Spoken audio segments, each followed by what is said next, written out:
Have you ever wondered what it would be like if we learned to love? As cliche as it sounds, what if we discovered how to love ourselves, others, and the world around us in a place where knowledge is shared every day? Throughout history, schools have been treated as heavily monitored spaces to ensure an environment of information processing. But people's favorite teachers varied from giving lectures on the history of chocolate to finding out that their math teacher plays their favorite video game. So, what is an environment of love in educational spaces? And how can we create more of them? Well, to start, it's a collection of moments. An environment of love is a space that fosters moments of love. And it takes a couple things to create. I celebrate teaching that enables transgressions, a movement which makes education the practice of freedom. Some of our favorite teachers are those that trust and respect students, providing them the autonomy to exist as themselves in individually crafted ways. They allow students to go to the library without punishment if disruptive in class. At Broward Community College, they trust that if a student can't complete an assignment, it may be due to factors like job stress, mental health issues, or personal learning curves like time management. They make it a point to provide resources that, as Paul Yaknin phrased, embrace these complexities of life that affect our ability to be present. On the other hand, students must trust their teacher to be like a shepherd gone on the journey already. Without freedom, trust, and respect on both ends, there leaves little room for something as monumental as love. A bit of knowledge is the key to looking for more.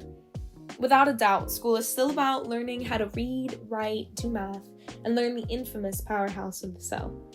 Educational spaces exist in the liminality between the practical necessity for job attainment and the beauty of abstraction. Suspicious Fish in Montreal and the Albany Free School seem to have struck an incredible balance between these two things, going at the pace an individual student might need while considering definitions of all types of intelligence. Amanda Ripley's The Smartest Kids in the World considers an experiment where various groups of students took their end-of-year exams, with different groups told different things prior to taking the exam. The study found that those not placed in honors, but told they were prior to the exam, scored on average higher than those originally predicted to attend the honors classes. This illustrates the extraordinary power of telling children and adults they are all smart. Redefining educational success and intelligence play unimaginable roles in whether we feel loved by ourselves and others. Just gotta say, I'm really impressed with Uncle Sid's diversity of music. Fantastic. This comment perfectly captures this next point: cultural, social, and contextual relatability. How can we learn to love each other without knowing who the other is?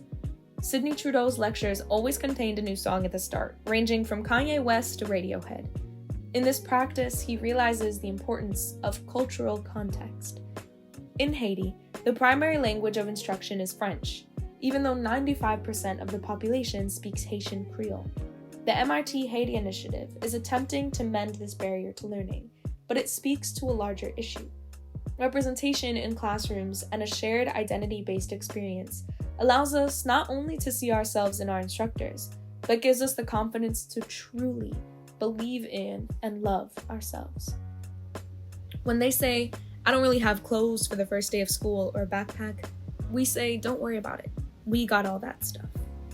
At the end of it all, the most important thing for creating an environment of love is valuing the humanity of every person's lived experience. People are sensitive, and comments from a peer or a teaching assistant feel personal, even if they weren't intended to be. Allowing snacks in class so students don't go hungry, mandating toothbrush lessons in Quebec, sharing learned bits of advice during breaks. These are the moments where we recognize each other's humanity as people, all trying to do the best we can with what we are given on this beautiful blue planet. So, why don't we have these moments of love? And why do we need them in a classroom? The short answer is I wish they weren't needed in educational spaces.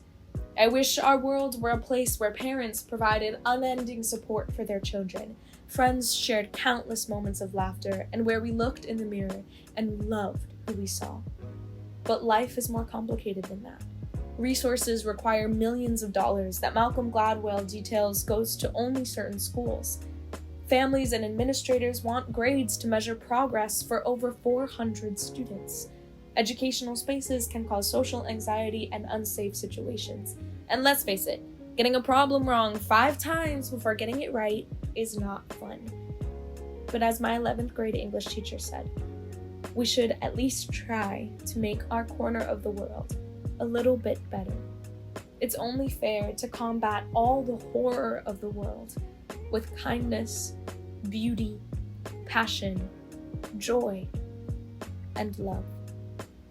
The moment we choose to love, we begin to move towards freedom, to act in ways that liberate ourselves and others.